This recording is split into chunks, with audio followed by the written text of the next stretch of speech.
आपण पाहताय शिंदखेडा माझा टीव्ही न्यूज, जे सत्य तीच बातमी। धुळे तालुक्यातील नेर येथे वादळी वाऱ्यासह जोरदार पावसाचा तडाखा, झाडे जमीनदोस्त तर घरांचे पत्रे उडाले।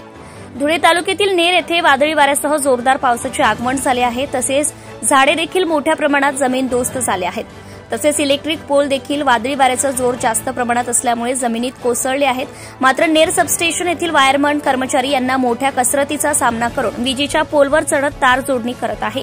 नेर गावात विजेच्या पोलावरून तार तुटल्याने वीज खंडित झाली आहे आणि झाडांच्या फांद्यांवर इलेक्ट्रिक तार अडकलेला असून ते देखील झाडे झुडपे तोडण्याचं त्यामुळे काम वीज कर्मचाऱ्यांकडून चालू आहे।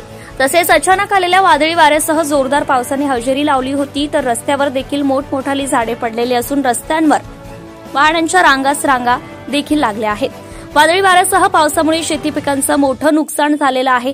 तसेच शेतकऱ्यांनी कांदा पीक हे कांदा चाळीत साठवलेले होते, मात्र वादळी वाऱ्यांचा जोर जास्त प्रमाणात असल्यामुळे ठिकठिकाणी कांदा चाळी हे जमीनदोस्त झालेले आहेत। तसेच नेर गावात ठिकठिकाणी घरांची देखील पडझड झालेली आहे। नेर गावातील कोळी गल्ली येथील राहत्या घराचे पत्रे हे महर्षी वाल्मिकी ऋषींच्या मंदिरावर उडालेले आहेत। तसेच घरांचे मोठ्या प्रमाणात नुकसान देखील झालेले आहे।